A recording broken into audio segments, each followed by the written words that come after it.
Kejamnya suamiku dengan ibuku sendiri saat aku menjadi TKW. Assalamualaikum warahmatullahi wabarakatuh. Apa kabar teman semua? Semoga kalian dalam keadaan sehat, dimudahkan rezekinya, dan dilancarkan segala urusannya, serta penuh dalam kebahagiaan. Sebelum masuk ke cerita jangan lupa bantu like, komen, dan subscribe ya. Hujan tipis menyelimuti pagi itu, membasahi genting rumah-rumah sempit di gang kecil kawasan Cibinong. Suara adzan subuh yang baru saja berlalu masih menggema samar ketika Fitri berdiri di depan kompor tua, mengaduk bubur untuk ibunya. Aroma kaldu ayam menyebar perlahan di udara lembab yang menggantung di dapur mungil mereka. Pagi ini berbeda. Ada suasana yang tak biasa, sebuah kegelisahan yang disembunyikan dalam diam.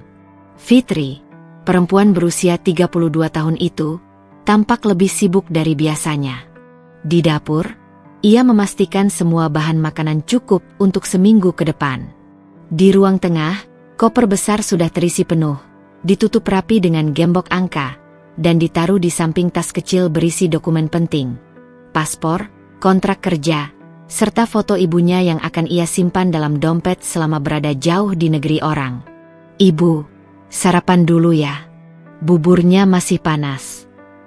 Fitri menghampiri sosok Renta yang duduk di kursi kayu dekat jendela. Yani, ibunya, menyambutnya dengan senyum yang dipaksakan. Wajahnya menua terlalu cepat sejak stroke ringan 2 tahun lalu melemahkan separuh tubuhnya. Yani menyuapkan bubur perlahan. Tangannya gemetar, tapi matanya tak lepas dari wajah Fitri. "Kamu yakin mau ninggalin ibu, Enduk?" Suara Yani lirih, nyaris tertelan rintik hujan di luar. Fitri menelan ludah. Bukan karena tak yakin, tapi karena perasaan bersalah itu selalu hadir setiap kali ia menatap wajah ibunya. Namun, pilihan sudah diambil. Tiket pesawat ke Taipei sudah dibeli. Agen penyalur tenaga kerja sudah menunggu di bandara. Fitri enggak ninggalin ibu, Bu. Fitri cuma mau berjuang. Biar nanti kita bisa hidup lebih layak. Rumah ini udah mulai lapuk, atap bocor, dan ibu harus punya kamar yang nyaman. Di sana, Fitri bakal kerja keras. Kalau bisa, 2 tahun aja. Setelah itu, kita tinggal di rumah yang lebih baik. Yani terdiam. Ia tahu semua itu benar. Tapi ia juga tahu, tak ada yang lebih menyakitkan daripada ditinggalkan, meski untuk kebaikan. Sejak suaminya meninggal, Yani hanya bergantung pada anak semata wayangnya itu. Setiap malam, Fitri menyisir rambutnya, mengoles minyak kayu putih ke kakinya, memijat tangannya yang pegal. Semua itu akan hilang mulai malam ini. Dari dalam kamar, terdengar suara batuk Agus, suami Fitri. Lelaki itu baru saja keluar dari kamar dengan rambut awut-awutan, masih mengenakan kaos oblong dan sarung. Tanpa menyapa, ia langsung menuju dapur dan membuka kulkas. "Ini telur terakhir ya?" tanyanya sambil menunjuk rak telur yang kosong. "Iya, Gus. Nanti aku beliin dulu sebelum berangkat," jawab Fitri, berusaha ramah. Agus mendengus, menutup kulkas, dan menyalakan rokok. Asap pertama yang mengepul membuat Yani batuk keras. "Mas, jangan di sini dong. Ibu enggak tahan asap rokok," tegur Fitri. Agus menatapnya malas, lalu berjalan keluar menuju teras. Ia duduk di sana, melamun sambil memainkan ponsel. Fitri melirik ibunya. Tatapan mereka bertemu. Yani tidak bicara apa-apa, tapi sorot matanya menyiratkan keraguan, sebuah firasat yang tak bisa dijelaskan. "Apa Agus bisa jaga ibu?" pikir Fitri. "Dia memang kadang cuek, tapi dia bukan orang jahat, kan?" Menjelang siang, mobil agen penyalur sudah tiba. Fitri memeluk ibunya erat, nyaris tak sanggup melepaskan pelukan itu. Di pelataran rumah, koper telah dimasukkan ke bagasi. "Bu, Fitri titip diri ibu ya. Nanti tiap bulan Fitri kirim uang. Jangan khawatir soal makan, obat, semua Fitri tanggung. Dan Mas Agus juga janji, Kan Mas? Fitri melirik Agus yang berdiri dengan tangan di saku celana. Agus mengangguk pendek. Tenang aja. Aku jaga ibu kayak ibuku sendiri. Kamu tinggal kerja aja yang benar. Kata-kata itu cukup untuk membuat Fitri tersenyum, meski samar. Ia tak tahu apakah Agus sungguh akan menepati janjinya. Tapi ia ingin percaya. Yani menggenggam tangan anaknya. Jangan lupa sholat, Enduk. Jangan terlalu percaya sama orang. Termasuk sama suamimu sendiri. Fitri tercenung. Maksud ibu? Sudahlah. Ibu hanya ingin kamu hati-hati. Dunia di luar sana tak seaman rumah kita yang reot ini. Mobil melaju, meninggalkan gang kecil yang sempit dan penuh genangan. Fitri menoleh ke belakang, melihat rumahnya semakin mengecil, lalu hilang dari pandangan. Ia menggenggam ponselnya erat, melihat wallpaper, foto Yani yang sedang tersenyum di depan rumah, dengan latar belakang tanaman gantung yang dirawat Fitri setiap pagi. Sebentar saja, Bu. Nanti Fitri pulang bawa bahagia. Gumamnya. Namun jauh di dalam sana, di tempat paling sunyi dalam hatinya, perasaan ganjil itu mulai tumbuh.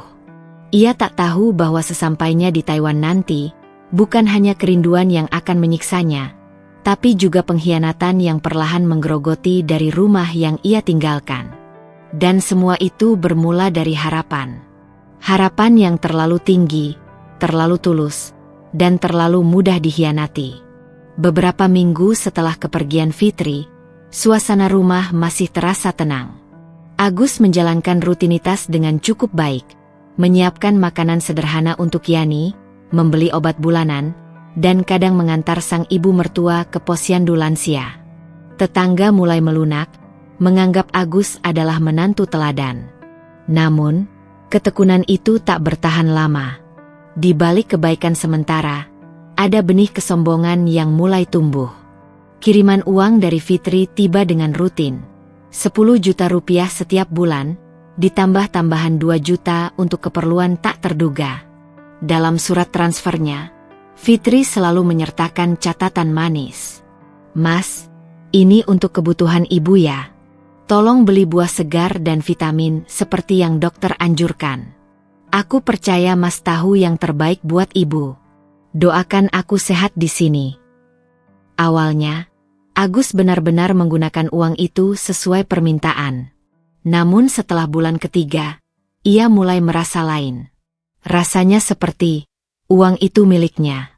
Bukankah ia yang menanggung beban menjaga mertua yang sakit-sakitan? Bukankah ia juga butuh hiburan setelah kelelahan bekerja sebagai sopir freelance?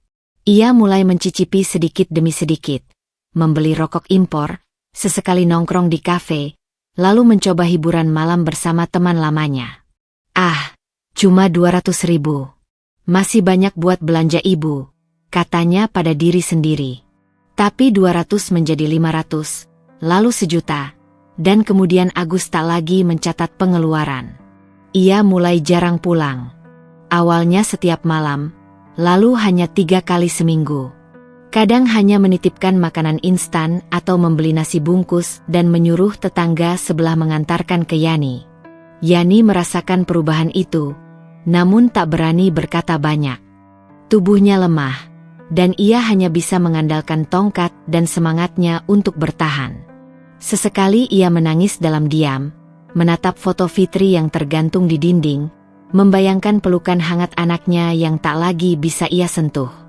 Suatu malam, setelah 2 hari tak pulang, Agus datang dalam keadaan mabuk. Pakaiannya kusut, bau alkohol dan parfum murahan bercampur di tubuhnya. Mas, kamu dari mana aja? Tanya Yani pelan dari kursi rotannya. Ia tak bisa berdiri. Kakaknya yang tinggal di desa hanya bisa mengunjunginya sebulan sekali. Kini, ia sendirian. Agus menoleh malas. Ngapain nanya-nanya? Saya capek. Jangan cerewet. Yani terdiam. Rasa nyeri menjalar di dadanya.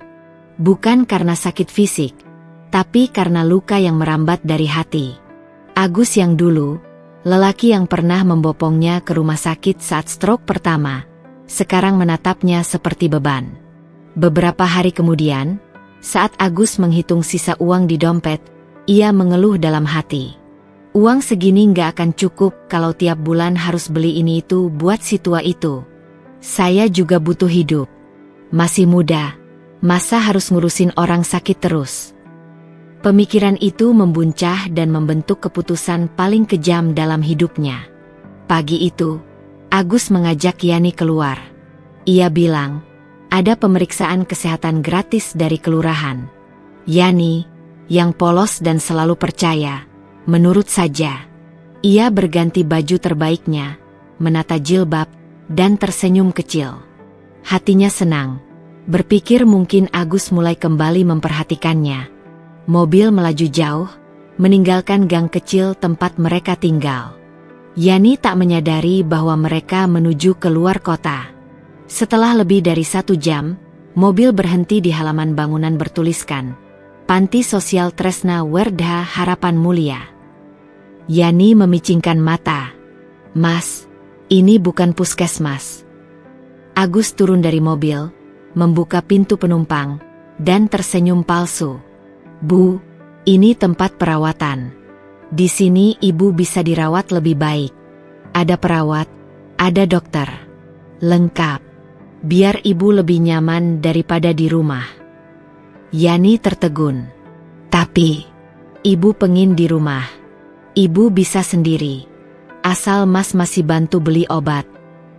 Agus menghela napas keras. Bu, saya sibuk kerja. Gak bisa jagain ibu terus. Di sini semua lengkap. Fitri juga pasti setuju. Nanti saya kasih kabar ke dia. Yani mencengkeram tangan pintu mobil, menolak turun. Air matanya mengalir tanpa suara. Fitri, pasti gak setuju. Mas, jangan bohongi anak saya. Agus menarik napas panjang. Udah, Bu. Jangan bikin repot. Saya titipkan ibu baik-baik. Di sini nggak buruk, kok. Ia akhirnya memanggil 2 petugas panti. Dengan lembut tapi tegas, mereka membantu menurunkan Yani. Perempuan tua itu hanya bisa menangis tanpa suara. Tubuhnya gemetar, hatinya hancur. Agus tak menoleh ke belakang saat pergi. Ia tak ingin melihat mata itu. Mata yang dulu menyayanginya seperti anak kandung, kini menatapnya seperti orang asing. Hari-hari di panti jompo berjalan pelan untuk Yani. Ia lebih sering duduk di pojok, menatap jendela. Tak ada kabar dari Fitri, karena Agus sengaja memblokir semua akses komunikasi. Ia menyembunyikan kenyataan, dan tetap mengirimkan foto-foto rumah kosong dengan caption, "Ibu sehat. Tadi baru makan soto, katanya enak. Ini fotonya pas lagi tidur." Padahal yang tertidur di ranjang itu hanyalah boneka kain tua dan bantal yang ditutupi selimut. Fitri percaya. Ia selalu percaya. Dan itu yang membuat pengkhianatan ini semakin gelap, semakin dalam. Yang tak Agus tahu adalah bahwa sekuat-kuatnya kebohongan, waktu akan membuka semuanya. Entah lewat satu panggilan tak terduga, atau mimpi buruk yang terlalu nyata. Matahari pagi menyusup lewat kisi-kisi jendela, mengukir bayangan samar di lantai kusam ruang asrama panti jompo. Suara televisi dari ruang tengah menggema, menyiarkan sinetron pagi yang ceritanya berulang dari tahun ke tahun. Namun di pojok ruangan, duduklah Yani, diam, memandangi pohon mangga di luar jendela dengan tatapan kosong. Sudah hampir 2 bulan sejak Agus membawanya ke tempat ini. 2 bulan yang terasa lebih panjang daripada 2 dekade menjadi janda. Waktu di panti seolah tak berjalan. Hari dan malam saling meniru. Bangun, makan, duduk, menatap jendela, dan menanti. Hanya menanti, entah apa. Panti itu memang tak menyeramkan secara fisik. Bangunannya bersih, cat tembok masih utuh. Dan ada beberapa petugas muda yang tersenyum di hadapan tamu. Tapi di balik senyum itu, ada sistem yang sunyi dan bengis. Terutama bagi penghuni yang tak punya siapa-siapa. atau lebih tepatnya, yang dianggap tak punya siapa-siapa. Yani termasuk dalam kategori itu. Ia datang tanpa kartu jaminan sosial, tanpa surat rujukan pemerintah. Hanya surat titipan dan amplop dari anak menantu, yang setelah menyerahkan segepok uang sumbangan awal, tak pernah terlihat lagi. Tidak ada nomor keluarga yang bisa dihubungi, karena semua dikendalikan Agus. Fitri tak pernah tahu ibunya ada di sini. Dan di dunia yang seharusnya menjadi tempat istirahat bagi jiwa-jiwa renta, Yani menemukan kenyataan pahit. Awalnya ia masih bisa beradaptasi. Ia mencoba tersenyum pada penghuni lain, ikut senam pagi meski tubuhnya gemetar, dan membaca Al-Quran setiap malam dengan suara lirih. Tapi perlahan, ada jarak yang terbentuk. Beberapa penghuni menghindarinya, tak suka dekat-dekat. Petugas menyindirnya sebagai pendatang gelap. "Kita di sini bukan penampung buangan keluarga," bisik salah satu suster muda saat mengganti sprei ranjang Yani dengan kasar. Pagi itu, saat ia meminta tambahan air hangat untuk minum obat, salah satu perawat melirik sinis. "Air hangat? Habisnya nanti minta kopi, minta roti, minta pulang. Mau dilayani kayak ratu." Yani hanya menunduk. Tangannya gemetar menggenggam gelas plastik. Ia tak menjawab, tak melawan. Di dalam hatinya, ia hanya mengulang kalimat, "Sabar, Yan. Demi anakmu. Demi Fitri." Suatu hari, seorang petugas bernama Lastri, perempuan separuh baya dengan wajah kaku dan suara cempreng, menyiram lantai dekat ranjang Yani tanpa peringatan. Air membasahi selimut Yani yang diletakkan di lantai. "Jangan taruh barang sembarangan. Ini bukan rumah kamu. Ini tempat umum." Yani meminta maaf sambil membenahi selimutnya dengan tangan gemetar. "Maaf, Bu. Saya tadi lupa naikin." Lastri menyeringai. "Biar kamu belajar. Di sini semua ada aturannya. Gak bisa manja terus kayak di rumah anakmu yang entah di mana sekarang." Seketika itu, dada Yani sesak. Bukan karena kata-katanya, tapi karena kebenaran yang tersembunyi di balik hinaan itu. Ya, dia sendiri. Dan dia pun mulai bertanya dalam hati, apakah benar aku sudah dibuang? Di waktu-waktu sepi, Yani selalu duduk di depan jendela. Tempat itu menjadi satu-satunya ruang di mana ia merasa sedikit hidup. Ia menatap langit, mencari bentuk awan yang menyerupai wajah Fitri. Ia membayangkan suara anaknya memanggilnya dari dapur, atau tangan hangat Fitri menyuapi bubur sambil bercanda. Kadang, ia mencoba bicara sendiri, seolah Fitri sedang duduk di sebelahnya. "Endok, kamu sehat? Kerjaannya nggak berat, ya? Di sana cuaca dingin. Jangan lupa bawa jaket. Ibu kangen, Nak. Tapi ibu baik-baik aja di sini." Kemudian matanya berkaca-kaca. "Tapi kalau kamu bisa dengar ibu sekarang, pulanglah, Endok. Jangan biarkan ibu mati di tempat asing ini." Waktu berjalan lambat. Beberapa penghuni panti meninggal dalam tidur. Petugas hanya memanggil ambulans, dan penghuni lain kembali sarapan seperti biasa. Kematian di panti bukan hal langka, tapi bagi Yani, itu menjadi pengingat. Mungkinkah ia pun akan menghilang diam-diam seperti mereka? Namun satu hal yang membuatnya tetap bertahan adalah harapan. Harapan bahwa Fitri akan kembali. Bahwa suatu hari akan terdengar suara sandal berdecit tergesa-gesa, dan pintu akan terbuka. Lalu Fitri memeluknya dan menangis di pelukannya. Dia tahu itu mungkin tak akan terjadi dalam waktu dekat. Tapi ia juga tahu, selama ia masih hidup, harapan itu akan tetap ia genggam, meski dengan jari-jari yang mulai kaku dan kulit yang mulai dingin. Dan untuk itu, ia akan tetap diam. Tak satu keluh pun ia kirimkan lewat surat atau doa. Ia lebih memilih sakit sendiri daripada membuat anaknya gelisah dari jauh. Sebab cinta seorang ibu tak mengenal jarak, bahkan tak mengenal pengkhianatan. Hari itu matahari bersinar cerah di langit Abu Dhabi, tetapi hati Fitri terasa kelabu. Di sela-sela waktu istirahat dari pekerjaannya sebagai asisten rumah tangga, ia membuka aplikasi keuangan di ponselnya. Tangannya gemetar saat menghitung. Ada yang tak beres. Kenapa tabungan cuma segini? Gumamnya lirih, menatap deretan angka yang seharusnya jauh lebih besar. Selama hampir 1 tahun bekerja, Fitri telah mengirim uang secara rutin ke rekening bersama yang dulu mereka buka sebelum keberangkatannya. Uang itu untuk kebutuhan ibu, biaya rumah, serta sedikit ditabung untuk masa depan mereka, mungkin untuk membuka warung kecil atau merenovasi rumah. Namun angka yang tertera tak masuk akal. Bahkan setelah dikurangi biaya hidup dan keperluan bulanan, seharusnya masih ada sisa cukup banyak. Fitri memejamkan mata, mencoba mengingat. Ia mencatat dengan rapi semua pengirimannya, mencatat tanggal, jumlah, dan keperluan. Ia bukan perempuan yang ceroboh soal uang. Karena itulah ia tak bisa membiarkan rasa curiga ini terus bersarang di kepalanya. Malam itu, usai bekerja, ia mengirim pesan suara kepada Agus. "Mas, aku lihat saldo kita nggak sesuai.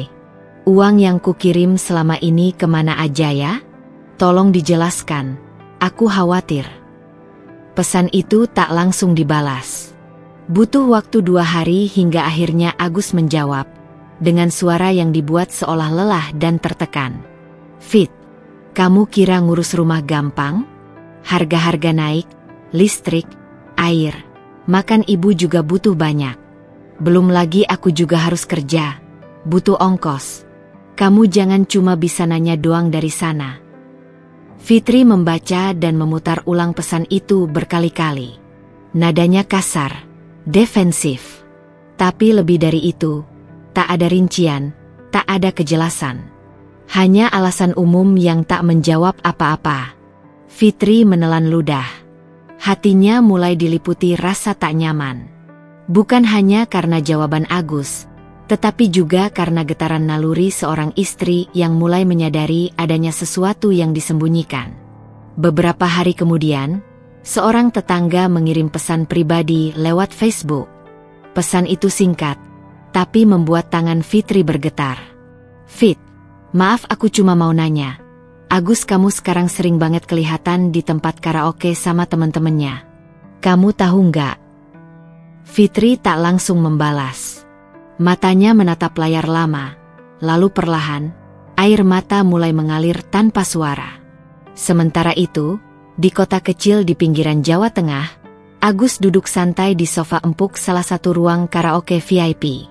Di sekelilingnya, lampu-lampu berpendar warna-warni, musik dangdut remix menggema di telinga, dan 2 wanita pemandu lagu tertawa di sebelahnya. Di atas meja, botol-botol minuman ringan dan rokok berserakan. "Mas Agus, mau tambah lagu? Lagu cinta-cintaan. Tuh, cocok buat mas yang lagi ditinggal istri kerja jauh," goda salah satu wanita sambil menyodorkan mikrofon. Agus hanya tertawa, menyeringai lebar. Tangannya yang kini dihiasi jam tangan mahal hasil belanja online memeluk salah satu wanita di sebelahnya. "Biarin. Istriku kerja buat aku. Masa aku nggak boleh seneng-seneng?" Uangnya mengalir deras seperti air di keran rusak. Ia membeli baju baru, sepatu bermerek, bahkan motor metik terbaru dengan sistem kredit menggunakan nama kerabatnya. Ia bilang pada orang-orang, hidup itu dinikmati, bukan diratapi. Namun tak semua orang buta. Beberapa tetangga mulai bergosip, heran melihat perubahan drastis Agus yang dulu sederhana, kini seperti juragan dadakan. Tapi setiap kali mereka bertanya, Agus hanya menjawab enteng, "Rezeki lancar aja. Fitri pinter cari duit, masa aku nggak boleh nikmatin?" Namun di balik semua tawa dan kemewahan semu itu, Agus mulai merasa kebal terhadap rasa bersalah. Ia menganggap dirinya berhak atas semua uang itu. Toh, dialah yang tinggal di rumah, yang mengurus ibu mertuanya, dan menunggu Fitri pulang. Dalam pikirannya, ia bukan pencuri, hanya mengambil hak yang seharusnya sudah menjadi miliknya. Sementara itu, Fitri tak bisa tidur.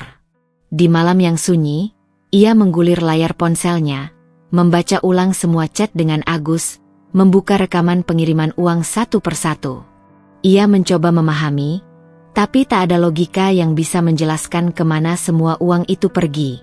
Ia mencoba menelepon ibunya, tapi tak pernah diangkat. Agus berdalih, ibu lagi sakit, susah diajak bicara. Atau, lagi di rumah tetangga, bantu-bantu. Tapi hati Fitri tak bisa dibohongi lagi. Terlalu banyak ketidaksesuaian. Terlalu banyak jeda antara pertanyaan dan jawaban. Dan terlalu sedikit cinta yang ia rasakan dari nada bicara Agus. Ia menggenggam ponselnya erat-erat. Di dalam hatinya, tumbuh niat baru. Ia harus mencari tahu kebenaran, meski harus dari ribuan kilometer jauhnya. Ia tak bisa lagi hanya menjadi wanita yang bekerja dan percaya. Karena saat uang menguap tanpa jejak, bukan hanya harta yang hilang, tapi juga kepercayaan, harga diri, dan mungkin cinta. Sore itu, Fitri sedang mengepel lantai ruang tamu majikannya. Tangannya bergerak otomatis, tapi pikirannya jauh mengembara. Sejak beberapa bulan terakhir, hatinya diliputi gelisah yang tak bisa ia redam. Ia merasa seperti tenggelam dalam lautan kecurigaan, tapi tak tahu arah untuk berenang menuju kebenaran. Layar ponselnya tiba-tiba menyala. Ada pesan masuk dari seseorang yang tak ia kenal. Nama akunnya hanya Suster L. Tanpa foto profil. Awalnya Fitri hendak mengabaikan, tapi judul pesannya membuat jantungnya berdegup tak karuan. Maaf, saya ingin bicara tentang Ibu Yani.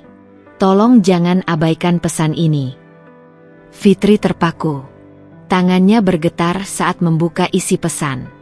Mata Fitri membacanya perlahan. Hati-hatinya runtuh kata demi kata. Saya perawat di sebuah panti jompo. Sudah beberapa bulan ini saya merawat Bu Yani. Beliau sangat lemah dan sering murung. Selalu menyebut nama Anda, Fitri, dan bertanya kenapa anaknya tak pernah menghubungi. Beliau bilang terakhir kali melihat Anda sebelum ke luar negeri, dan setelah itu tak tahu mengapa tiba-tiba ia dibawa ke sini. Kami tidak punya kontak keluarga, tapi saya menemukan nama Anda di dompet kecil Bu Yani. Tolong, cari tahu. Beliau sangat rindu dan seperti kehilangan harapan. Dunia terasa berguncang. Fitri menjatuhkan alat pel, terduduk di lantai yang masih basah, dan menahan napas. Pesan itu terasa seperti tamparan paling menyakitkan dalam hidupnya. Ibunya di panti jompo, tanpa kabar, tanpa izin. Selama ini ia percaya ibunya aman di rumah. Ia percaya Agus merawatnya dengan baik. Ia percaya setiap rupiah yang ia kirim digunakan untuk kebutuhan sang ibu. Namun kenyataan menghantam keras dan kejam. Agus telah berbohong.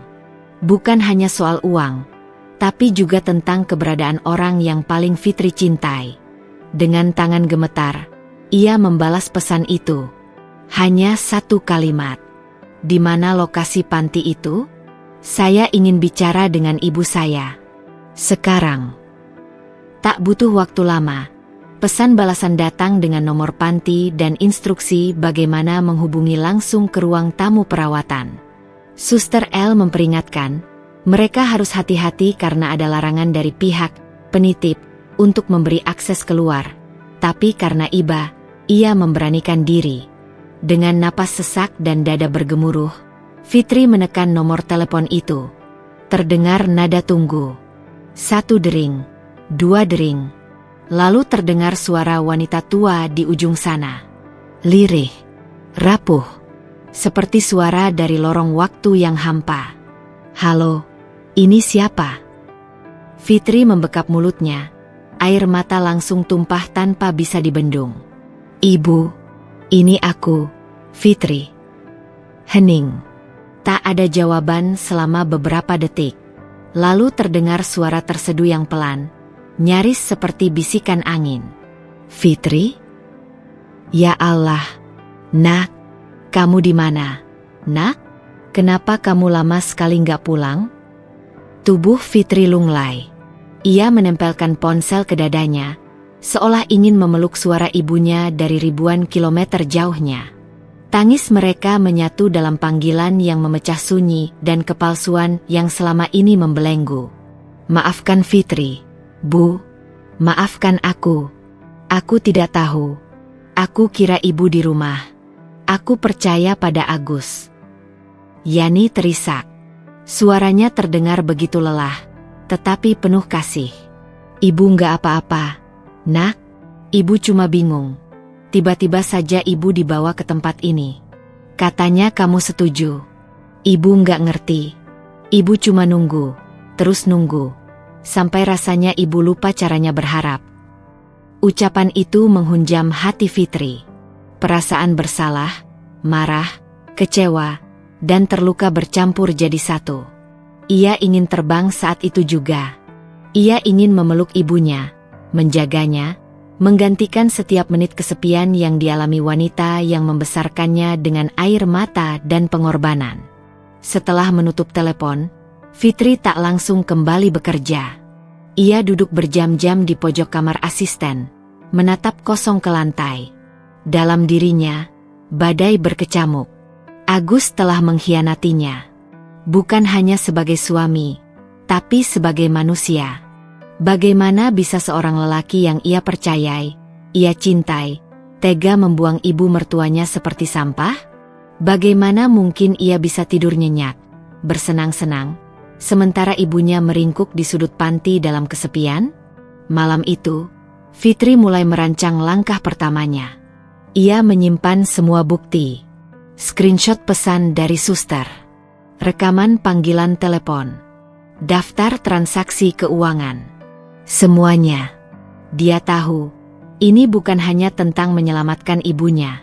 Ini tentang mengambil kembali hidupnya, yang telah dicuri oleh kebohongan dan pengkhianatan. Babak baru akan dimulai. Dan Fitri bersumpah, apapun yang terjadi, ia akan pulang. Untuk ibunya. Untuk dirinya, dan untuk mengakhiri kezaliman yang selama ini ditutupi dengan kedok suami yang setia. Pesawat mendarat di Bandara Soekarno-Hatta tepat pukul 3 dini hari. Fitri berdiri di antara deretan penumpang lain yang pulang dengan harapan, namun dadanya justru sesak oleh amarah, kecewa, dan duka yang menyesakkan. Ia tak membawa koper besar, hanya satu ransel berisi pakaian, dokumen, dan bukti pengkhianatan. Langkahnya cepat, tanpa sempat menoleh ke kanan atau kiri. Ia menolak tawaran taksi bandara dan lebih memilih mobil sewaan daring yang telah ia pesan sejak masih di atas pesawat. Tujuannya satu, panti jompo tempat ibunya dikurung selama berbulan-bulan dalam kesepian dan penderitaan. Langit masih gelap ketika mobil berhenti di depan gerbang panti jompo tua di pinggiran kota. Pagar berkarat dan cat dinding yang mengelupas membuat tempat itu tampak lebih seperti bangunan terbengkalai ketimbang tempat perawatan lansia. Fitri menatap papan nama yang usang itu dengan mata panas. Panti Asri Harapan Mulia. Ironis, karena harapan seolah mati di sana. Ia menekan bel berkali-kali sebelum seorang petugas berjubah lusuh membukakan pintu dengan wajah setengah terkantuk. "Ada apa, Bu?" tanyanya malas. "Saya anak dari Ibu Yani. Saya mau bertemu sekarang juga. Atau saya telepon polisi." Nada Fitri tegas dan bergetar. Petugas itu mendelik, tapi akhirnya mundur tanpa berkata banyak. Fitri melangkah masuk. Bau kapur barus yang menyengat bercampur aroma pengap menyambutnya. Lampu-lampu remang, beberapa lansia terduduk di kursi roda di lorong, memandang kosong ke dinding. Fitri bergegas mengikuti suster berjilbab yang rupanya adalah Suster L, perempuan yang telah membuka jalan bagi kebenaran. "Ruangan Ibu Yani di ujung lorong, kamar 7, bisiknya lirih. "Saya minta maaf, saya tidak bisa bantu banyak selama ini." Fitri menggenggam tangannya erat. "Tanpa pesanmu, aku mungkin takkan pernah tahu." Langkah Fitri terhenti di depan pintu kamar 7. Tangannya gemetar saat memutar knopnya. Saat pintu terbuka perlahan, waktu seolah berhenti. Di dalam ruangan sempit berbau lembab itu, seorang wanita tua terbaring di ranjang besi. Tubuhnya kurus, kulitnya pucat. Ada memar ungu di lengannya. Di sudut bibirnya masih tampak goresan luka yang belum sembuh. Rambutnya memutih seluruhnya. Napasnya terdengar berat namun berirama. Fitri berdiri kaku di ambang pintu. Air matanya jatuh sebelum ia sempat berkata apa-apa. "Ibu," bisiknya. Yani membuka mata perlahan. Butuh beberapa detik sebelum matanya yang sayu itu menangkap sosok Fitri yang berdiri di sana. Dan saat itu terjadi, air mata pun luruh dari matanya yang sudah renta. "Fitri, kamu pulang," gumamnya, nyaris tak terdengar. Fitri berlari ke sisi ranjang. Ia duduk di lantai dan meraih tangan ibunya, lalu mengecupnya berulang-ulang dengan isak tangis yang tak bisa ia tahan. "Maafkan aku, Bu, maafkan aku. Aku bodoh. Aku buta. Aku percaya pada orang yang salah." Yani tak menjawab. Ia hanya mengelus kepala anaknya yang bersimpuh di pangkuannya. Seperti dulu ketika Fitri masih kecil dan terjatuh karena belajar berjalan. Tapi kini, luka mereka jauh lebih dalam. Tak butuh waktu lama bagi Fitri untuk membawa ibunya keluar dari sana. Ia menandatangani dokumen pemindahan pasien dengan tangan gemetar, menggenggam tas kecil milik ibunya yang sudah reot, lalu membantu mengangkat tubuh ringkih itu ke kursi roda. Seorang satpam sempat melarang karena belum ada persetujuan dari pihak penitip. Namun Fitri menunjukkan surat kuasa penuh dan identitas. "Aku anak kandungnya, dan aku berhak membawanya keluar dari tempat neraka ini," tegasnya. Pagi itu, Fitri membawa ibunya ke rumah sakit. Di ruang IGD, tim dokter menyambut mereka dengan sorot mata prihatin. Yani diperiksa menyeluruh. Hasilnya membuat Fitri semakin hancur. Dehidrasi, kekurangan gizi, memar di beberapa titik, serta tanda-tanda trauma psikologis berat. "Saya curiga beliau mengalami kekerasan atau intimidasi," kata dokter wanita yang menanganinya. "Kami akan laporkan ke pihak berwajib jika ibu bersedia." Fitri mengangguk pelan. "Saya ingin semuanya tercatat. Semua ini tidak boleh dibiarkan." Ia duduk di sisi ranjang ibunya yang kini dipasang infus. Cahaya matahari masuk perlahan dari jendela kamar rumah sakit, menyinari wajah Yani yang lebih damai dibandingkan sebelumnya, meski masih pucat. "Ibu tahu?" tanya Fitri lirih. "Selama ini aku percaya Agus merawat ibu. Aku kirim uang tiap bulan untuk ibu, tapi ternyata dia..." Yani menoleh perlahan. Suaranya lirih, tapi menggetarkan. "Ibu tahu dia bukan orang jahat waktu kamu nikah dulu. Tapi kekuasaan dan uang bisa ubah siapa saja. Ibu gak pernah salahin kamu, Nak." Fitri menunduk, mencium tangan ibunya. "Aku janji, Bu. Setelah ibu sembuh, kita mulai dari awal. Aku yang rawat ibu. Aku yang akan berjuang." Wajah Yani melembut. "Itu sudah cukup buat ibu." Namun tekad Fitri tak berhenti di sana. Saat ibunya tertidur, ia keluar dari kamar dan membuka ponsel. Tangannya membuka galeri berisi foto-foto luka Yani, rekaman suara dokter, tangkapan layar percakapan, serta bukti transaksi bank yang menunjukkan aliran dana ke rekening pribadi Agus yang tak pernah ia tahu. Ia membuka aplikasi pesan dan mengetik satu kalimat, dikirim ke seseorang dari masa lalu yang kini bekerja sebagai pengacara. "Kamu bilang dulu kalau aku butuh bantuan hukum. Aku bisa hubungi kamu. Sekarang aku butuh. Ini soal pengkhianatan, penelantaran orang tua, dan penipuan. Aku siap bawa ini ke jalur hukum." Ia menatap layar lama. Jari-jarinya mengepal. Perjuangan belum selesai. Tapi kali ini, Fitri tak akan diam. Ia akan bangkit, bukan hanya sebagai anak, tapi sebagai perempuan yang menolak diinjak oleh kebohongan dan pengkhianatan. Hari itu, langit mendung, seakan ikut menahan napas atas apa yang akan terjadi. Fitri berdiri di depan rumah yang selama ini ia bangun bersama Agus. Rumah yang dulu dipenuhi harapan, kini terasa asing dan dingin. Ia menarik napas dalam-dalam sebelum mengetuk pintu dengan keras. Suara ketukan itu seperti palu godam, menggema di dinding-dinding rumah yang sunyi. Tak lama kemudian, pintu dibuka oleh Agus yang mengenakan kaos lusuh dan mata mengantuk. Wajahnya kaget seketika melihat perempuan yang berdiri di hadapannya. Istrinya, yang seharusnya masih berada di luar negeri. Fitri, katanya terbata. Fitri menatapnya tajam. Tak ada pelukan. Tak ada air mata bahagia. Hanya sorot mata yang membakar. Masih ingat siapa aku? Agus menelan ludah. Tentu, kamu.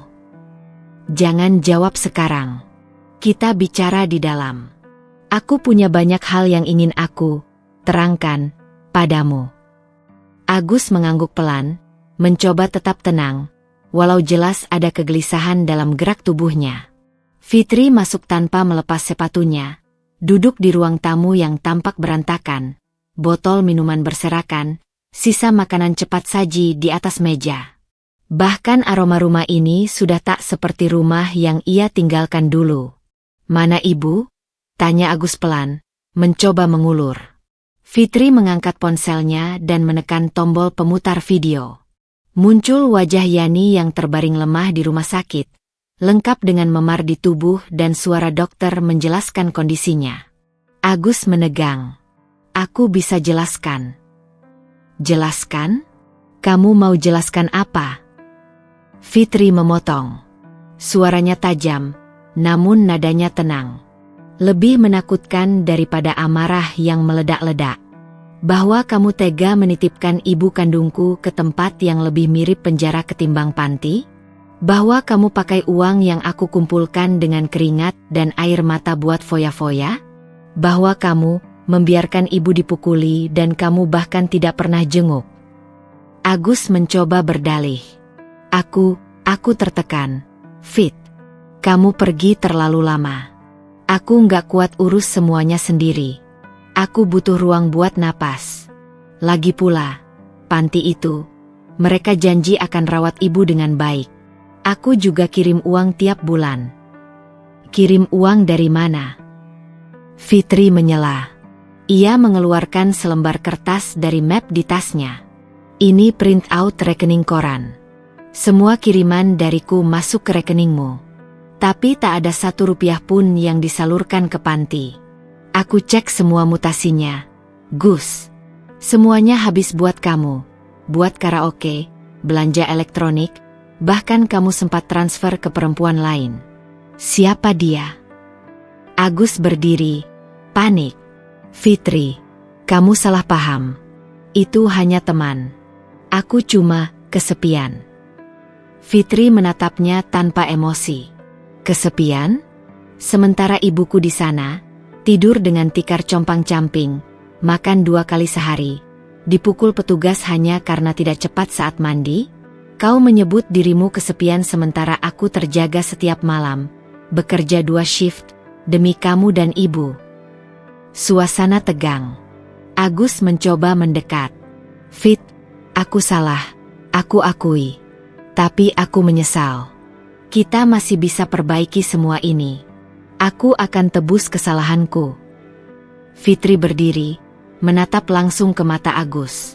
"Kamu pikir ini soal minta maaf dan selesai begitu saja?" Ia menyalakan ponselnya. Layar menunjukkan rekaman suara Agus dari pesan suara malam sebelumnya. Rekaman yang ia dapatkan dari penyelidikan Suster L dan petugas panti yang diam-diam merekam saat Agus pernah datang untuk membayar orang agar diam. Fitri memutar rekaman itu keras-keras. "Gue bayar lo tiap bulan. Jadi lo urus itu nenek tua tanpa banyak omong. Kalau dia cerewet, kasih obat tidur atau apalah. Jangan sampai Fitri tahu. Gue males drama." Agus pucat. "Kamu menyadap aku." "Bukan aku, tapi karma." Fitri membuka ponsel dan menelepon seseorang. Tak lama, Suara pria terdengar dari speaker. Halo, Fit. Aku sudah siap dengan semua bukti. Tinggal kamu bilang kapan kita ke kantor polisi. Agus mundur satu langkah. Siapa itu? Pengacaraku. Kita akan tuntut kamu atas penelantaran orang tua, penggelapan dana, dan kekerasan tidak langsung terhadap lansia. Aku juga akan laporkan semua pembelian dan transfer mencurigakan ke KPK kalau perlu. Agus menjatuhkan tubuhnya ke sofa. Tangannya gemetar. Fitri, jangan begini. Aku salah. Iya. Tapi kita bisa selesaikan secara kekeluargaan. Fitri tersenyum tipis. Getir. Selesaikan secara kekeluargaan? Waktu kamu buang ibuku seperti sampah, kamu pikir aku masih anggap kamu keluarga? Agus tertunduk. Ia menangis. Tapi air mata itu tak berarti bagi Fitri. Luka di tubuh ibunya tak bisa diseka dengan tangisan palsu. Dan luka di hatinya terlalu dalam untuk sembuh hanya dengan permintaan maaf. Kau tahu, ucap Fitri pelan, aku pernah mencintaimu. Aku pernah percaya padamu sepenuhnya. Tapi hari ini, aku hanya melihat pria pengecut yang menjual rasa kemanusiaan demi kenyamanan hidup. Ia mengambil tasnya. Sebelum keluar, ia berkata tanpa menoleh. Besok pagi aku ajukan gugatan cerai. Lusa, laporan pidana akan masuk. Dan minggu depan, semua orang akan tahu siapa kamu sebenarnya. Pintu dibanting pelan. Bukan karena emosi, tapi karena akhir dari segalanya telah diketuk dengan pasti. Agus terduduk, sendirian. Rumah itu kini sunyi seperti kuburan. Tapi berbeda dengan kematian, ini adalah hidupnya sendiri yang ia kubur dengan tangannya. Bab 8. Laporan polisi. Hujan deras mengguyur atap kantor polisi pagi itu. Langit kelabu, seolah menjadi saksi dari luka yang hendak dibuka kembali, bukan untuk menyakiti, tapi untuk disembuhkan melalui keadilan. Fitri melangkah masuk ke ruang pelaporan dengan langkah tegap. Di sampingnya, duduk pengacaranya, seorang perempuan tangguh bernama Ratri, yang telah ia kenal lewat rekomendasi relawan panti jompo. Meski jantungnya berdegup kencang, Fitri tahu ini adalah langkah yang tak bisa lagi ia tunda. Nama terlapor, tanya petugas dengan suara datar. Agus Rahmadi. Suami saya, jawab Fitri pelan, tapi pasti. Ratri menambahkan, kami melaporkan 3 hal. Penggelapan dana kiriman dari luar negeri yang seharusnya untuk perawatan ibunda klien kami, kekerasan tidak langsung terhadap lansia, dan intimidasi melalui pihak ketiga terhadap korban, Yani, yang saat ini masih dirawat di rumah sakit. Fitri menyerahkan berkas yang telah dipersiapkan. Rekaman suara, bukti transfer, foto-foto kondisi Yani, serta laporan medis dari rumah sakit. Petugas yang semula bersikap biasa, kini mulai menunjukkan keseriusan. Ia menatap satu demi satu bukti dengan alis berkerut. Ini bukan main-main, Bu. Bukti-buktinya lengkap. Kita akan proses secepatnya. Fitri mengangguk. Di dadanya ada gemuruh perasaan. Lega, marah, hancur, dan tegar. Semuanya berbaur jadi satu. Tapi satu hal yang pasti, ia tidak akan mundur. Kabar laporan itu menyebar cepat. Dalam hitungan hari, tetangga, teman-teman masa kecil, bahkan mantan rekan kerja Agus mulai membicarakannya. Dulu, Agus dikenal sebagai suami yang setia. Suami, mandiri, karena istrinya bekerja di luar negeri. Orang-orang memuji kesabarannya mengurus rumah, padahal kebenarannya jauh lebih gelap. Wah, ternyata Agus begitu. Ya. Padahal kalau di pos ronda gayanya alim banget, bisik seorang ibu di warung. Dulu dia suka bilang, istri saya kerja keras, tapi saya di sini jadi kepala keluarga. Pantas sering gonta-ganti motor dan belanja online mahal, sahut yang lain. Agus, yang biasanya berjalan dengan dada membusung di lingkungan RT, kini menghindari keluar rumah. Ia bahkan beberapa kali ditegur oleh tetua kampung yang dulu sangat menghormatinya. "Kamu sudah keterlaluan, Gus. Kami kira kamu menjaga mertua dengan baik. Ternyata malah kamu yang jadi biang malunya kampung," kata Pak RW saat Agus dipanggil ke balai warga. Wajah Agus muram. Tak ada lagi senyum sombong di wajahnya. Rumahnya kini sunyi. Pintu selalu tertutup rapat. Pesan-pesan dari keluarganya berdatangan. Ada yang memohon agar Fitri berbesar hati dan jangan mempermalukan keluarga sendiri. Tapi Fitri tahu, diam hanya akan memperpanjang luka. Proses hukum berjalan lambat tapi pasti. Agus dipanggil untuk memberikan keterangan. Di hadapan penyidik, ia berusaha mengelak dan memutar balik fakta. "Saya nggak pernah bermaksud menyakiti ibu mertua saya. Saya cuma kewalahan. Lagian, semua uang itu saya pakai juga buat kebutuhan rumah tangga." Tapi penyidik menimpalinya datar. "Mas Agus, Anda beli sound system senilai 30 juta, motor baru, dan transfer ke seorang perempuan atas nama dia selama 6 bulan berturut-turut. Itu bukan kebutuhan rumah tangga. Itu gaya hidup." Agus terdiam. Keringat dingin mulai mengalir di pelipisnya. Sementara itu, Yani, yang sudah mulai pulih di rumah sakit, memberikan kesaksian dengan suara lemah. Saya tidak pernah dihubungi Fitri selama di sana. Saya pikir anak saya sudah lupa. Tapi ternyata, dia tidak tahu apa-apa. Dia pasti hancur waktu lihat saya begini." Air mata mengalir di pipi Yani. Fitri yang duduk di kursi tunggu hanya bisa menggenggam tangan ibunya erat. Sebagai bentuk janji, ibu tidak akan disakiti lagi. "Aku akan lindungi ibu sampai napas terakhir." Beberapa minggu kemudian, surat penahanan sementara untuk Agus dikeluarkan. Tuduhan penggelapan dan kekerasan terhadap lansia masuk dalam kategori serius. Agus panik. Ia mencoba menghubungi Fitri melalui saudara-saudaranya. Tapi semua pesan itu hanya dibaca, tak ada balasan. Ratri menutup semua jalur komunikasi langsung dari pihak Agus. "Kita tidak bermain dengan kompromi.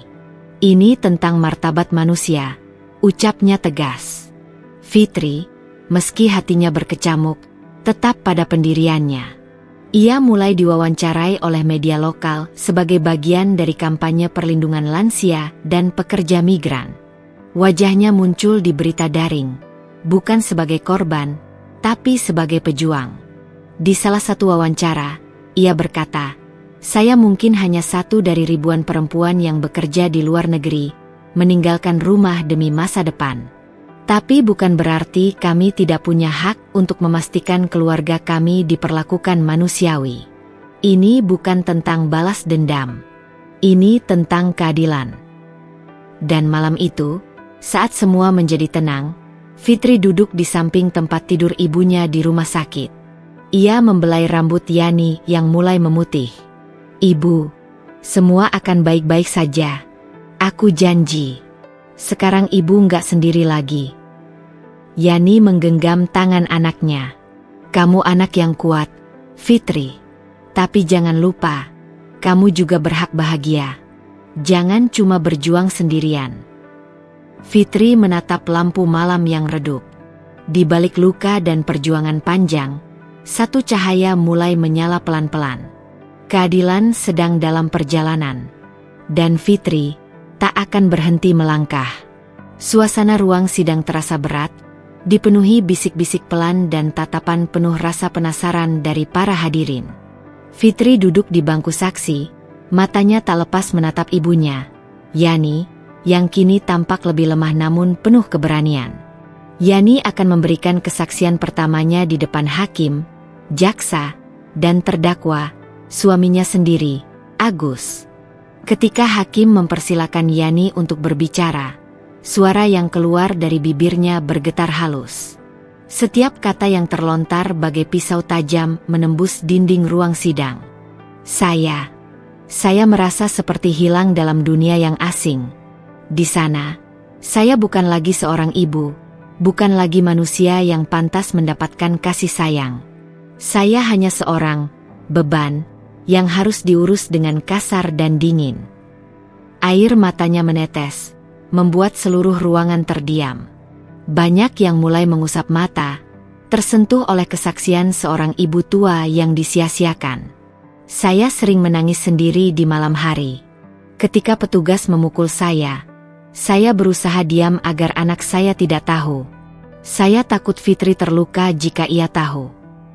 Hakim yang duduk di depan memalingkan wajah sesaat, menyembunyikan kesedihan yang terlihat di matanya. Ada keheningan yang lama, seolah ia berusaha menyerap betul-betul setiap penderitaan yang diucapkan. Fitri meraih tangan ibunya erat. Tangannya bergetar, campur aduk antara kesedihan, kemarahan, dan tekad baja. Ia tahu bahwa suara ibunya saat ini adalah suara ribuan orang yang juga tersiksa dalam diam. Setelah Yani selesai, giliran jaksa membacakan kronologi kejadian yang didukung dengan bukti video rekaman, foto memar di tubuh Yani, serta laporan medis lengkap. Agus duduk terpaku, wajahnya pucat dan berkeringat dingin. Ia mencoba menatap Fitri, namun tidak berani. Ketua Majelis Hakim bertanya kepada Agus, "Bagaimana saudara menanggapi semua tuduhan ini?" Agus menggenggam kursi. Suaranya bergetar, mencoba membela diri. "Yang mulia, saya mengakui ada kesalahan dalam mengatur keuangan. Saya menyesal. Tapi saya tidak pernah bermaksud menyakiti ibu mertua saya." Hakim memandang tajam. Tuduhan ini didukung oleh bukti kuat dan kesaksian langsung dari korban. "Bagaimana saudara menjelaskan memar dan luka-luka yang ada?" Agus tergagap, keheningan memenuhi ruang sidang. Semua mata tertuju padanya. Sementara itu, Fitri merasakan beban berat yang bertahun-tahun terpendam mulai terlepas. Air matanya jatuh tanpa bisa ditahan saat mendengar pengakuan ibunya dan kesaksian dari jaksa. Sesaat setelah persidangan berjalan, seorang saksi lain dipanggil.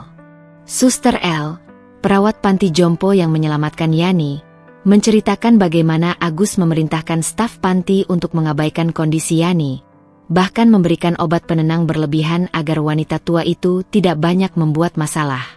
Suara suster pecah ketika ia menyebutkan bagaimana Yani sering menjerit kesakitan.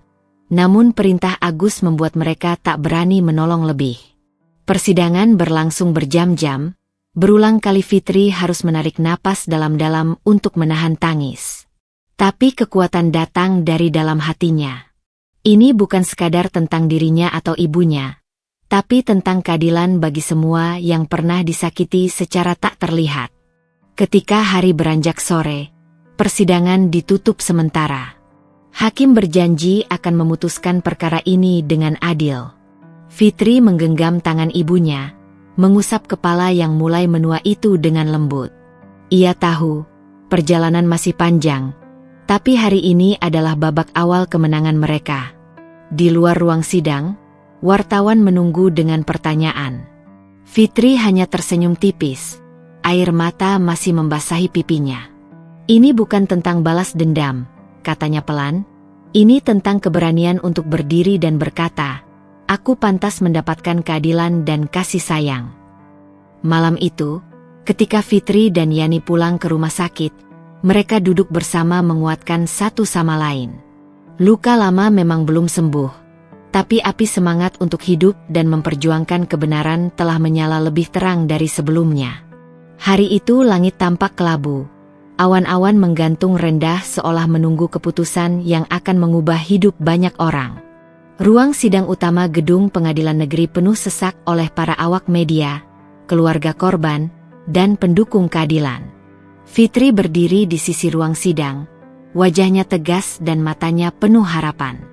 Majelis hakim yang dipimpin oleh seorang wanita bijak dan berwibawa membuka sidang dengan suara tegas. Setelah menimbang segala bukti dan mendengarkan keterangan para saksi serta terdakwa, majelis hakim menyatakan terdakwa, Agus Rahmadi, terbukti secara sah dan meyakinkan bersalah atas penggelapan dana, kekerasan terhadap lansia, dan tindak intimidasi. Getaran halus memenuhi ruangan saat hakim melanjutkan, Majelis hakim menjatuhkan hukuman penjara selama 5 tahun kepada terdakwa, dan wajib membayar ganti rugi kepada korban atas kerugian material dan imaterial yang diderita. Suara ketukan palu hakim menggema, menandai akhir dari babak kelam dalam hidup Fitri dan ibunya. Namun, bagi Fitri, itu adalah awal dari kehidupan yang baru. Setelah sidang usai, Fitri menghadap panitera untuk menyelesaikan proses perceraian secara resmi. Surat-surat di tangan mengukuhkan bahwa ia telah resmi bukan lagi istri dari pria yang telah mengkhianati sumpahnya. Saya ingin memastikan bahwa semua dokumen ini selesai hari ini, kata Fitri dengan suara tenang tapi penuh tekad. Saya ingin hidup bebas dari bayang-bayang pengkhianatan dan luka masa lalu. Proses perceraian berjalan lancar. Ketika hakim mengucapkan putusan cerai, Fitri mengangguk pelan, membiarkan dirinya merasakan berat dan sekaligus ringan yang melanda hatinya. Di luar ruang sidang, wartawan menyorot wajahnya, berharap menangkap ekspresi marah atau sedih. Namun yang terlihat adalah ketegaran yang memancar jelas. Fitri menatap kamera, berkata dengan suara mantap, "Saya tidak lagi menjadi wanita yang menanggung semua sendiri tanpa suara. Ini adalah hak saya, hak ibu saya, dan hak semua yang pernah disakiti. Saya memilih hidup dengan kebebasan dan cinta yang tulus." Kembali ke rumah, Fitri menggendong ibunya yang kini mulai pulih, dengan penuh kasih sayang yang tak pernah putus. Ia membelai rambut Yani, menghapus sisa-sisa luka dan kesedihan. "Sekarang, ibu adalah prioritas utama saya," ujar Fitri. "Kita akan jalani hidup bersama, tanpa rasa takut dan tanpa kebohongan." Yani tersenyum lemah, air mata kebahagiaan mengalir di pipinya yang keriput. "Kamu anak yang luar biasa, Fitri. Aku bangga padamu." Hari-hari berlalu, Fitri membuka sebuah usaha kecil-kecilan dengan modal bantuan dari teman-teman dan para relawan yang tergerak oleh perjuangannya. Usahanya bergerak di bidang catering sehat, sebuah impian yang sudah lama ia pendam sebelum harus pergi jauh meninggalkan tanah air. Setiap pagi, Fitri dan Yani duduk bersama sarapan di balkon rumah sederhana mereka. Suara tawa mulai kembali menghiasi rumah itu, menggantikan kesunyian dan kepedihan yang dulu menyelimuti. Kehidupan baru yang sederhana, tapi penuh harapan dan cinta sejati, menjadi hadiah terindah setelah perjalanan panjang penuh luka dan perjuangan. Di suatu sore yang tenang, Fitri menatap horizon dari jendela, memejamkan mata, menghirup udara segar yang terasa lebih ringan. "Kita sudah melewati badai, Ibu. Sekarang saatnya kita menikmati matahari yang cerah." Yani menggenggam tangan anaknya erat, "Dan aku akan selalu di sini, menyemangati setiap langkahmu." Mereka tahu, perjalanan hidup belum berakhir, tapi dengan keadilan yang ditegakkan dan hati yang penuh cinta, tidak ada yang tak bisa mereka hadapi bersama. Kehidupan Fitri mulai berubah arah. Setelah melalui badai yang menghancurkan jiwa dan raga, ia mengambil keputusan besar yang penuh keberanian, tidak kembali ke luar negeri. Ia memilih menetap di kampung halamannya, menyusuri jalan yang dulu penuh kenangan, kali ini dengan tekad yang baru. Di balik segala luka, Fitri menemukan kekuatan untuk membangun kembali hidup yang sempat hancur. Rumah sederhana yang dulu penuh kehangatan, kini kembali dipenuhi oleh langkah-langkah kecil penuh harapan. Fitri membuka sebuah warung kecil yang menjual makanan sehat hasil kreasi dan resep keluarga. Warung itu ia beri nama Rasa Kasih, sebuah simbol cinta yang ingin ia tularkan kepada banyak orang. Tak lama, warungnya mulai dikenal di kalangan tetangga sebagai tempat yang tidak hanya menyediakan makanan, tetapi juga tempat berbagi cerita dan tawa. Sementara itu, Yani perlahan menyesuaikan diri dengan kehidupan baru yang penuh kasih. Trauma masa lalu memang tidak serta-merta hilang, namun senyum kecil mulai kembali menghiasi wajahnya yang keriput. Fitri dengan sabar merawat ibunya, tak pernah lelah menguatkan dan mendampingi setiap langkah pemulihan. Pagi-pagi sekali, Fitri selalu membangunkan Yani dengan secangkir teh hangat dan sarapan sederhana. Mereka duduk di teras rumah, menikmati udara pagi sambil berbincang tentang hari yang akan dijalani. Momen-momen kecil itu menjadi obat paling mujarab untuk hati yang lelah. Di kampung, Fitri tidak hanya membangun usaha, tetapi juga membangun jejaring persahabatan yang kuat. Para tetangga yang sebelumnya hanya saling sapa seadanya kini menjadi pendukung setia. Banyak yang terinspirasi oleh keteguhan hati Fitri dan perlahan mulai membuka mata akan pentingnya memperhatikan orang tua serta perempuan yang berjuang sendiri. Namun, proses pemulihan bukan tanpa tantangan. Kadang Fitri merasa lelah menghadapi tatapan penuh simpati, bahkan cemoohan dari sebagian orang yang dulu mengenal Agus sebagai sosok yang tampak sempurna. Tapi Fitri sudah belajar untuk tidak lagi membiarkan kata-kata itu meruntuhkan semangatnya. Suatu sore, saat Fitri sedang menyapu halaman, ia didatangi oleh seorang wanita muda dari desa sebelah. Wanita itu tampak ragu namun penuh harap. "Bu Fitri, saya dengar kisah ibu. Saya juga mengalami hal yang hampir sama, tapi saya takut bicara," ucapnya lirih. Fitri tersenyum hangat, mengulurkan tangan. "Jangan takut, nak. Setiap suara yang berani keluar akan menjadi kekuatan bagi banyak orang. Mari kita saling bantu."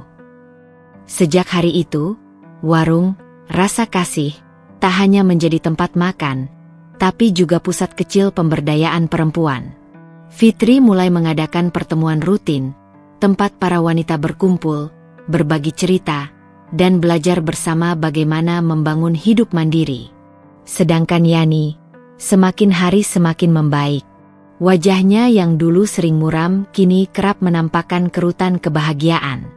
Dalam hening malam, saat Fitri membacakan buku cerita atau mengusap rambut ibunya, Yani seringkali berkata dengan suara lembut, "Terima kasih sudah membawaku kembali ke hidup, Fitri. Kamu adalah anugerah terindahku." Fitri mengangguk, hatinya penuh haru.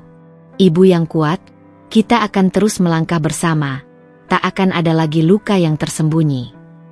Kehidupan baru mereka memang sederhana, tapi terasa penuh makna.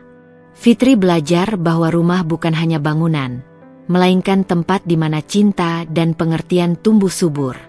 Di bawah sinar mentari yang mulai cerah, Fitri dan Yani menatap masa depan yang mereka rajut sendiri, dengan tangan penuh kasih dan hati yang tak pernah menyerah. Malam itu, udara kampung terasa begitu hening. Hanya terdengar desiran angin yang mengusap lembut dedaunan dan gemerisik daun kering di halaman rumah sederhana Fitri. Di dalam ruang tamu, lampu temaram menyorot wajah-wajah yang sudah tak muda lagi, tapi penuh cinta dan kehangatan. Fitri duduk di samping ibunya, Yani, yang perlahan menutup matanya setelah hari yang melelahkan. Rambut Yani yang dulu hitam kini telah berubah menjadi perak, memancarkan keindahan waktu yang telah mereka lalui bersama, penuh luka, tawa, dan pengharapan. Dengan lembut, Fitri meraih tangan ibunya yang keriput, merasakan setiap denyut kehidupan yang masih bersemayam di sana. Matanya mulai berkaca-kaca, sebuah campuran antara rasa syukur dan kesedihan yang dalam. Suara Fitri bergetar. "Aku tahu selama ini aku terlalu sibuk mengejar kehidupan di tempat yang jauh, sampai lupa hal terpenting. Bahwa cinta dan pengorbanan seorang anak tak pernah bisa tergantikan oleh apapun." Ia mengusap lembut rambut ibunya, perlahan seperti ingin menyimpan setiap helai itu di dalam ingatannya. "Mulai hari ini, aku yang akan jaga Mama. Seumur hidupku. Aku berjanji akan membuat hari-hari Mama penuh dengan cinta yang selama ini Mama layak dapatkan. Bukan dengan kata-kata kosong atau janji-janji yang hampa, tapi dengan hati dan perbuatan." Yani membuka matanya, menatap anak perempuannya dengan penuh kebanggaan dan kasih sayang yang tak terhingga. "Fitri, kamu adalah anugerah terbesar dalam hidupku. Aku mungkin tak bisa membalas semua yang sudah kamu lakukan, tapi aku selalu merasakan cinta dan pengorbananmu setiap hari." Suara Yani serak, menggema dalam sunyinya malam, membuat Fitri semakin teguh memeluk ibunya erat. Dalam pelukan itu, ada rasa damai yang tak bisa diungkapkan dengan kata-kata. Fitri mengerti sekarang bahwa kebahagiaan sejati bukanlah tentang kemewahan atau status, tapi tentang kehadiran yang tulus dan cinta yang tak pernah luntur, walau badai kehidupan datang menghantam. Ia tahu, perjalanan mereka masih panjang, tapi dengan cinta sebagai landasan, tak ada yang tak bisa mereka lalui bersama. Di balik jendela, bulan bersinar lembut, menjadi saksi bisu cinta seorang anak yang rela melepas segala untuk menjaga cahaya hidup ibunya. Malam itu, di rumah sederhana itu, tidak ada lagi kesepian, hanya kehangatan cinta yang abadi.